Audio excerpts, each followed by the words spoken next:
Hey, small business heroes. Welcome back to another episode of Small Business PR, where we make PR and marketing super accessible for founders, especially bootstrapping founders, founders of color, and people who have traditionally not been seen in the media. Our mission here is to make PR and visibility and getting more recognition accessible and easy. And we interview journalists about what they're looking for. And once in a while, I also give you a sneak peek behind what it's like for me to build a business as a first-time entrepreneur. So this is going to be one of those episodes. And here are the 10 things that I've learned scaling my business to $1 million, that things that people might not even tell you. So here are kind of my lessons learned, and some of them are more painful than others, but here we go. So number one thing that people don't tell you when you're scaling a business to $1 million is that success comes not from doing all the right things, but from doing the things in the right order. I want to say that again. Success comes from not doing all of the things, right? It comes from doing the things in the right order, and definitely not all at once, which is a sure recipe for disaster. So you know all the strategies and the tools that people say works, right? You as an entrepreneur probably started your business because you have this natural curiosity and thirst. And that probably could lead you down some different options for pursuing shiny objects. I myself included. How many times have we been told this is the next thing that's going to work to grow your social media or to get customers to the door, right? So many different distractions, and all of them probably do work. But here's the thing. It's not about doing all of them and being on all the social media platforms at once. It's about picking one and doubling down. It's about niching down, and it's about selecting the right avenues to pursue to meet your business objectives. So it's about the order of doing things, and it's about doing the right things in the right order. I have a lot of people in my PR program that say, hey, Gloria, I want to start my own podcast. I want to have a platform. This is going to help me grow my audience. And I say, well, that's really awesome, but have you guest podcasted on other people's podcasts? Have you been interviewed? And a lot of times they say no. So here is my point. Why start a podcast, which takes an enormous amount of time, energy, resources, planning, if you can just guest podcasts on other people's podcasts, if you can just be interviewed on other people's platforms, leverage their audience, and use that to get visibility and brand awareness. This is something that I teach in my PR starter pack, of course, but here's what I mean by doing the right things in the right order. See, I would rather get comfortable knowing how to interview, build my network by guest podcasting, using that finished podcast piece, turning it into 10 plus pieces of social media content before I pour all my time and energy on starting my own podcast, which probably will take a lot longer to gain traction. So again, success comes from not doing all the right things, but doing the right things in the right order. Number two is a thing that I've learned from scaling my business to $1 million, which is at every level of business, of growth, of revenue, you will have to literally kill your old self to reinvent the wheel. Now, this is excruciating. It's painful because you are letting go of beliefs, narratives, ways of doing things, systems, content ideas, things that you're like, this is it. I know exactly what I'm doing. And then in order for you to get to the next level of business, all of a sudden you have to scrape all of that and you have to start over, right? Now, obviously, you take your resilience with you. You take your mindset with you. And I really think growth is kind of like a Christmas tree where you grow out, but then you have to like niche down again. And then you kind of grow out and you kind of niche down. So at every level of the tree, you're kind of shaving away layers. And that's kind of how you grow. It's definitely not linear. So what I mean to say is that it is painful. You will have to let go of all the different limiting beliefs. So for example, I'll give you an example. When I wanted to turn my signature PR course from a one-to-one to a one-to-many model, which would give me the time freedom and the financial freedom that I've always wanted, I thought there was no way that people were going to want to join a program where they're not getting personalized PR help from me. At this point, I only knew that PR was something that you do on a one-on-one consulting container, right?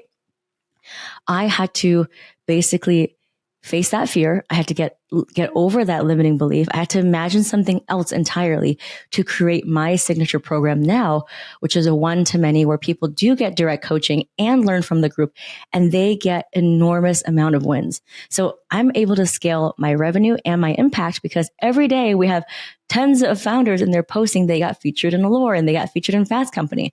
That is much more impact than just me working with one client for 1, 2, or 3 months. Do you know what I mean? But I had to get rid of that old old narrative of people are not going to buy if it's not me directly holding their hand, or people are not going to want to be able to do this if it's not me executing for them. Because the old school way of doing PR was you hired someone and then they go and pitch for you. And then guess what? They own the relationships, right? So on so many levels, it's about recreating your mindset, getting rid of that old mindset. And it means killing your old self, because it means getting rid of all of those beliefs that you thought were true and pushing past that to create a new reality. And that's what has been able to help me create so many new possibilities and growth in my business that I never imagined before. But it's painful, it's excruciating, but it's also beautiful because it shows you the depth and capacity of your ability to create and innovate. And it really tells you that we are all creators here. We as entrepreneurs, we as business owners, we are all creating something from something that has never existed. So we follow our imagination, we put in the work and we create it, but it does take work and it can be very painful to kill off those old beliefs. So that's the number 2 thing that I've learned. The third thing that I've learned scaling my business to $1 million is that all of your traumas, your insecurities, your unmet needs, your unprocessed emotions, it gets real deep, but all of that will play out in your business in front of you and your team if you have one. Let me explain what that means. For me, I had a lot of traumas around money safety, right? Growing up with a single parent and having moved and been a product of divorce, I was always told that the more money I made, the more stable and safe and worthy I was as a human. This is very toxic from my mom's generation, as she was growing up in communist China, where she literally was sewing shoes in a factory. And so her generational traumas kind of affected me because this was my point of view where she kind of instilled in me. And so if you were to run a business with that scarcity mindset, you are basically seeing everything as a transaction. You are seeing hiring not as an investment. You're always looking at how you can save money. And that really trickles down into everything that you do, right? And so that really limited me because it prevented me from getting the tools, the coaching, the resources, and saying yes to opportunities because I was so focused on keeping myself safe and small. And for you, it might manifest in that way. It might manifest in a different way. It might be that you were not seen or heard as a kid and you feel like somehow it's wrong to promote yourself on social media, or you feel weird about promoting your business, even though you know that it changes lives, right? This stuff runs so deep.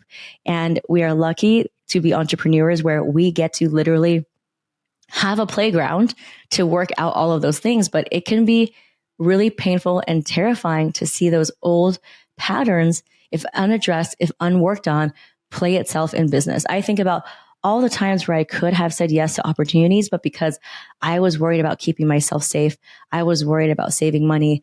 I didn't feel as abundant or expansive because I didn't do the work yet. Those opportunities slipped away. Now I am on a mission to rewrite those narratives, working from my body to my mind to like somatic therapy and hypnotherapy and incorporating all those things. But it definitely is a journey. It didn't start off that way. And it's something that I actively have to work on every single day because it's about the decisions that we make in our business, right? No one is telling us, here is the next right decision or here is the next one. You have to feel it for yourself. And that's what we get to do as entrepreneurs with that freedom. But it just means that the constant narrative that we have ingrained in us, that will be the default one that we operate in unless we take action, unless we work on ourselves, unless we are aware of that old patterns of programming.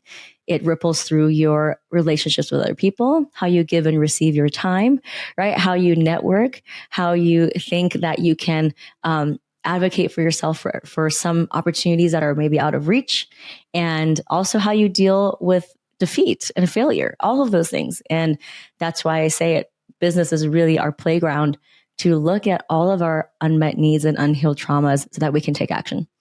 Third one is just a byproduct of the last one I said, which is that you also, because we're doing this work and we see those old conditioning patterns playing out, if you don't invest a ton in coaching, I don't mean you have to invest tens of thousands of dollars. Oftentimes it does help because it gives you a higher level of thinking and unlocks a higher level of network. But even from reading the books or, consuming coaching content that's more accessible, if you don't spend a lot of your time doing that inner work, nothing's going to feel right. Because you're still going to be, maybe it's that micromanaging tendency, right? Where you're unable to delegate and trust. I know I was guilty of it too. But that's why what I mean is like, nothing will feel aligned. It will feel like you are working your ass off and you have these people who are working for you. But why is it that you're doing all the work? It's because you haven't done the inner work to really elevate like a leader, to trust, to invest in people, to have that patience, to understand that not every dollar that you spend is going to come back to you. That's really what I mean by it's really, really important to invest in coaching, community, resources, and experiences where you get to work through all of those things. And you get to maybe be in a peer group of people who can tell you like, hey, it's okay. Like this frightening, like fear that you have or these late night cries, it's uncomfortable, but you're not alone. I've been there. And sometimes that really makes a world of difference, is just surrounding yourself with people who have been there, maybe not exactly in the same business or industry, but in that process of learning and unlearning, they have also had to do the uncomfortable work. And so being in those masterminds, being in that coaching has really helped. And that's why it's important to find masterminds. And by the way, there's so many out there, but find masterminds that really align with you, where the coach has a lived experience that you feel like can truly resonate with you and that they really got you and that they really can see you. So let's go on to the next one, which is that first, when you first start making maybe 6 figures or beyond, you are just so excited to have everyone buy, right? You just want as many people in the door as possible. Everything is a yes. But as you grow and as you realize that you can make money and that you can really create something out of nothing, which all of us have when we have built a business, you lean more into realizing that you are not at McDonald's and you are not serving everyone. And you start to repel people.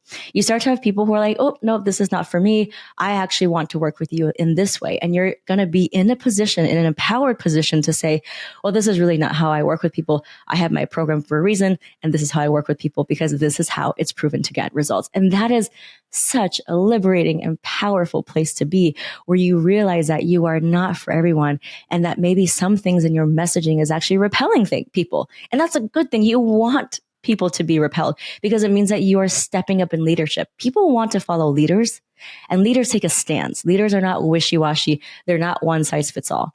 So we are all out here looking and observing and consuming content. And we're wondering, is this person a part of my tribe? Right. And if you are confident enough with your message to actually take a stance, then you will probably repel some people, but that just means that you are growing in leadership. And that's a good thing. That's a good thing, my friend. Okay. Another thing that has really changed for me as I scaled my business to $1 million and beyond is you start to value your time more than money. Right? In the beginning, we value our money more than time. How can I save money? How can I get this website for the cheapest possible? So you're constantly trying to save. And it's this energy of constriction because you want to save the little money that you've made and because you don't know if it's going to come back, right? That's normal. We've all been there. And I'm currently working through that as well because of my upbringing as a first generation immigrant. But I will say that as you start to realize that your business works, your business model is viable, it gets people repeated results, you start to realize, this is really for real. We are making change in this world. People like what we have to offer. How can I scale this quickly by hiring the best experts, the best A-team players? How can I set my team up for the best resources and get the best software and take them on team retreats and spoil them so that they feel truly invested, so that they know that we care about them? Because that's all going to come back to you, right? That takes a different type of mentality. It takes not you counting dollars and cents. It takes you valuing your time over money. So then you start to say no to opportunities of things that before it might have been like, sure, let's say yes to this. Maybe it'll get me a few more people. And now you're like, nope, I know that my time can be more leveraged in this way. It might be doing the $10,000 an hour things instead of the $10 an hour things that you can delegate and automate. And you probably start to get addicted to a delegation and automation that you don't want to do anything anymore that you can delegate to anyone else. And you only focus on your zone of genius. That's when you realize you've elevated your time and the value that you create within 1 hour, right? So I'll give you an example. I was so scared of handing over my email inbox, like my personal email inbox, my work email, all those things. But I realized that I was in a loop of checking Slack and Instagram and email, even on date night with my husband, to the point where I was not present anywhere with anyone.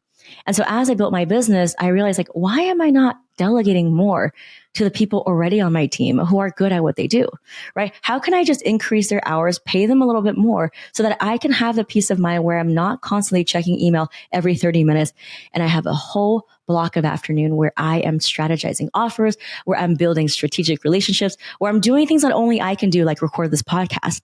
And so that's when I started to value my time over money. And anything that I can delegate, I want to delegate. Anything that I can automate, I want to automate. Anything I can templatize, constantly making templates now so that it becomes a system, a repeatable system for anyone on my team so that I don't have to keep reinventing the wheel every time. So as you scale, you're going to start to value your time over money. And in the beginning, it's the opposite, right?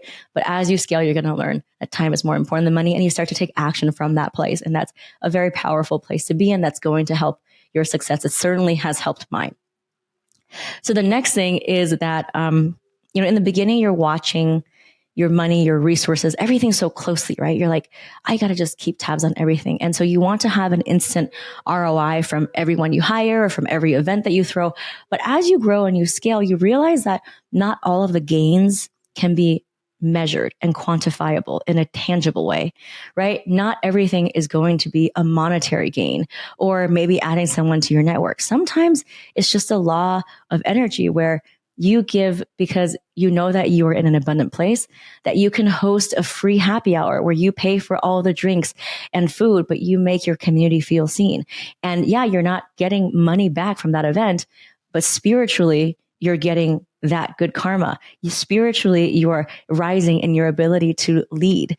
You are establishing yourself as someone who gives freely, who cares about their community. And that's going to create ripple effects in terms of testimonials, referrals, and all kinds of things that maybe you can't quite measure, right? It doesn't show up on your Stripe dashboard. It doesn't show up as more followers necessarily, but you know that it will come back. And it just feels so good to help somebody to maybe sit for an hour longer than you usually do in your coaching container because you really want to help that person, even though it's not technically in the program, right?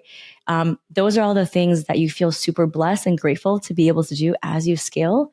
And it's a confirmation from the universe that it all comes back to you in one way or the other because you are trusting that it does without having to keep checking your balance sheet every single day to see like, is this adding to my bottom line? Because you trust that it is coming back to you energetically or otherwise. That's just a powerful place to be in.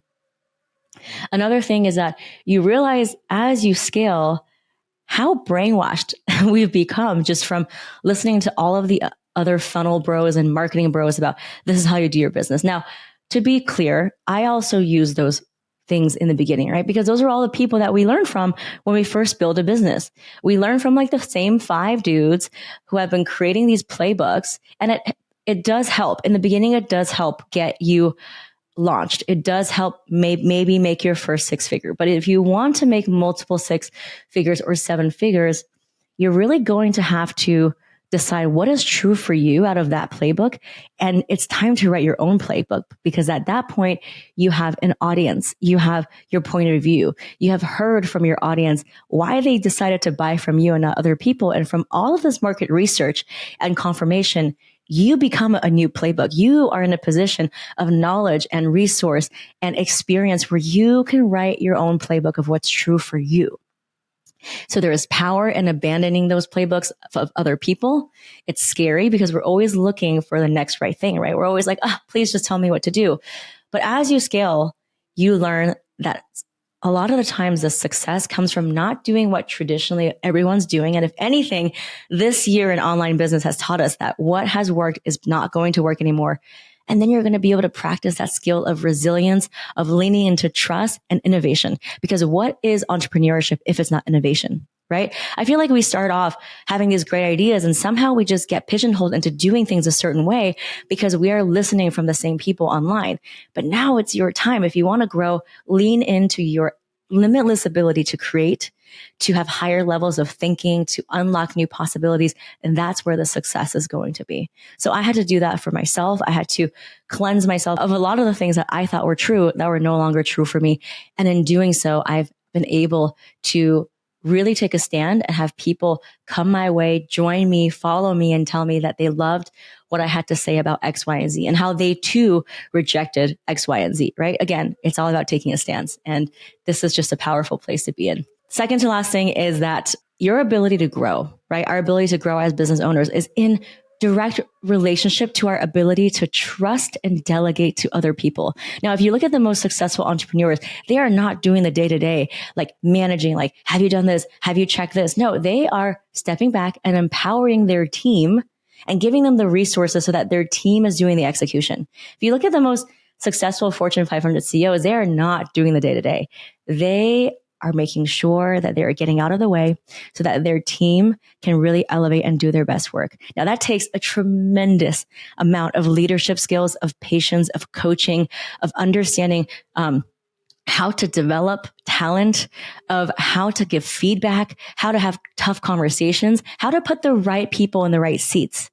Because oftentimes it's not just about, well, this person is not right for the team, let's get rid of them. No, it's about maybe this person has skills that are just not aligned to their current role. How can you give every single person on your team something that lights them up, so that they're in their zone of genius, so that you can play that game at a higher level when everyone is at their A game, right? We want to have people who are doing things that they love and they feel like they are set up for success for. And so that's really what I mean by your level of success is directly related to your level to step into leadership. And that takes trust, that takes letting go of control, that takes surrender, that takes communicating in a way that you can effectively delegate and have things still be done 80% perfect, right? 80% perfect done by someone else is like 100% awesome. It's from a book that I read called Buy Back Your Time. And we're not expecting someone to be carbon copies of us. That is the quickest way to burn out and stressing out your team. I had to learn that because I had people actually leave. It was about how could I set up for success by having clear SOPs, clear instructions, and then having a feedback loop when things don't go wrong, where it's not about me judging them or turning them off or disempowering them. How can we have uncomfortable conversations of performance where it actually brings our team closer? That is a sign of true leadership and something that I'm actively working towards so that every single person on the team can work at a higher level, because it's not about me doing all the things. It's about us as a team. And as you grow, your team and your ability to delegate and elevate will be absolutely transformative to how you can grow and scale, because you cannot do it alone. And a lot of you listening, you probably have already recognized that you really can't do it alone, right? And it becomes about the team and hiring. And so that's why I'm spending a lot of time now, figuring out how can I be the best leader? How can I communicate? How can I get unstuck with my communication? And how can I ask questions in a way that's not accusatory, that actually addresses a problem, but not threatens or makes people be on the defensive, so that we can arrive at a solution together. The last one is that the more you grow, the more thinking and CEO like me time you're going to need. What I mean by this is the more that I've grown, I've always prioritize reading more books and also taking more time to just think about what is true for me in my business, what offers I want to have. It's about the reflection work. It's about the inner work. And I actually spend 1 to 2 weeks every year taking a solo trip. And you hear about Bill Gates doing this too. The solo time is so important because we're getting so much information from our peers, from strategies. We're inundated with information, but our ability to unlock the next level of success is knowing what is aligned for us and taking confident and empowered action instead of being stuck in decision paralysis. So that's what I mean. So that's why the more I grew, the less focus on tools and tips and joining masterminds where it was like all strategy, and more about tapping into how I feel, regulating my nervous system, rewiring my relationship to email, to productivity, to communication. That's really what I mean by you need alone time, you need CEO time, take solo trips, take more walks. But I can't stress enough the CEO thinking time where you're blocking out 3 to 4 hours just to think, take a walk. Have you ever noticed that some of your best ideas come from when you're actually in motion? That's what I mean. Our ability to create new possibilities is direct in proportion to our ability to tap into our creativity. And that comes from stepping back from doing all the things and thinking and reflecting. and just having some peace and quiet to reconnect with ourselves. So these are the top 10 things I learned from scaling my business to $1 million a year. It was painful. I experienced a lot of burnout. As many of you know, I had my own journey of struggles, healing my relationship with my mother through psychedelic plant medicine, and understanding that everything is energy after I had a 13-centimeter fibroid tumor that grew rapidly in my uterus that I literally took out, and I saw, wow, that is stuck energy. So through all of these things, I've been really grateful to have some deeply beautiful and painful lessons. And I'm nowhere near the end of my journey. I'm still learning every day. I'm nowhere near perfect as a leader, but I'm a lot closer to where I want to be. So hopefully these 10 things have given you some perspective. Thank you so much for trusting me, for letting me be in your ear, for being on this journey together. It's definitely a roller coaster ride. We got our good days, our bad days, and it's definitely not all rainbows and butterflies. But knowing that you are here with me along the way, I see you, I hear you, I've got you. We collectively can shine a light on each other. If you love this podcast, feel free to give me a rating and a review. I would love to know what you think. And if you know of another small business hero who can benefit from this podcast, please send it along to them. Thank you so much for being here, and I cannot wait for next week's episode.